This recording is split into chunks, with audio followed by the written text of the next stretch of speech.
Hey, what's up guys? Tyrone Bray here, founder of Titan Health and Performance, and welcome to this week's health tip.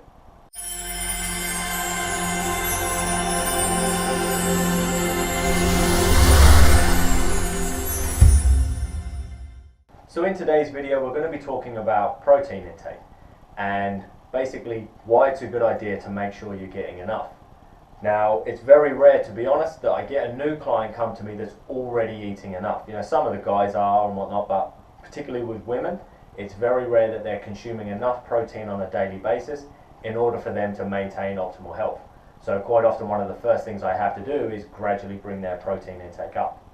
Now, by proteins, I'm simply referring to meats, fish, you've got eggs, dairy, nuts, seeds and legumes.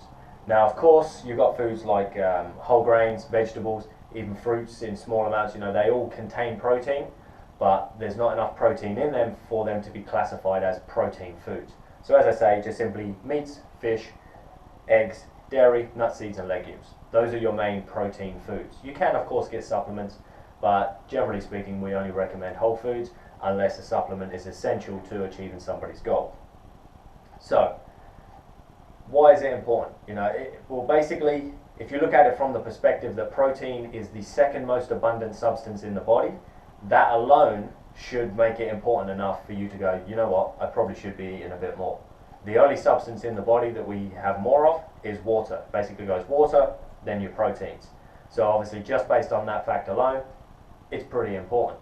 Now, with a 150-pound individual, they on average will contain about 100 trillion cells. Now, every single one of these 100 trillion cells contains protein, you know. So again, that's another reason why it's important. You know, fundamentally from a physiological perspective, protein, second most abundant substance in the body, and every single cell in your body contains at least some protein.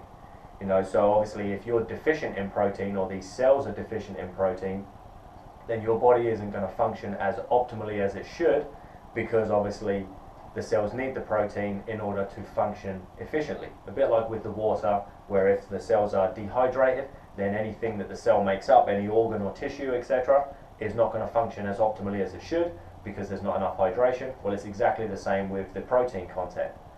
So, second most abundant substance in the body, and every single cell contains it.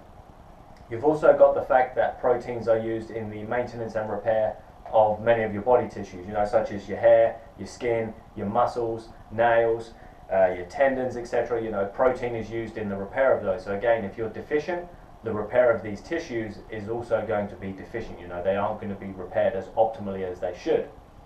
You've also got the fact that protein is used in the manufacture of substances such as enzymes, you've got hormones and your antibodies, etc. Again, if you're deficient in protein, these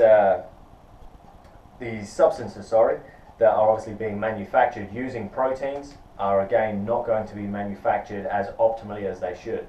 So it's another reason why you've got to make sure you're consuming enough. And the trouble is with protein deficiencies as well, a lot of people will suffer with migraines and don't realize that it's just purely due to protein intake being too low. You've got the fact that people are often excessively tired, quite often even constipated. Now, some people are the complete opposite end of the scale and are constipated through too much protein, but quite often people are constipated also through not getting enough in the diet. There just isn't that variety, and proteins tend to be a bit more challenging on the digestive system to break down than, for instance, your fats or your carbs. So obviously the body needs to produce different enzymes. Now, if you aren't consuming enough protein, the body has no need to produce these enzymes, so therefore digestion is then is compromised. You know, it's not as efficient as it should be, so quite often people can get backed up and constipated because of that also. You've also got the fact that some people will actually experience weight loss if they don't consume enough protein as well, and muscle wastage, which of course isn't of any use to anybody, because one, if you're losing muscle, you're going to lose your metabolism. Of course, that's going to reduce, and you're going to end up maybe storing excess fat, but obviously people will lose muscle weight.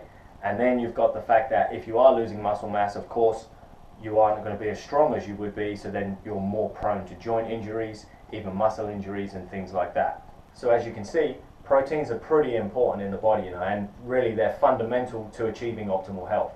Without enough protein in the diet, you are not going to be able to achieve the level of health that your body is actually capable of achieving. Thanks for watching, guys. As always, any comments, concerns, questions, etc., head on over to titanhealth.com, post your comments below this video on our blog, and I shall get back to you as soon as I can. So, did you like this video? If so, subscribe to our channel. And of course, feel free to share this video with all of your friends and family, or anybody that you feel may benefit. And if you'd like access to additional health and/or performance advice, get yourselves over to titanhealth.com and sign up for email updates.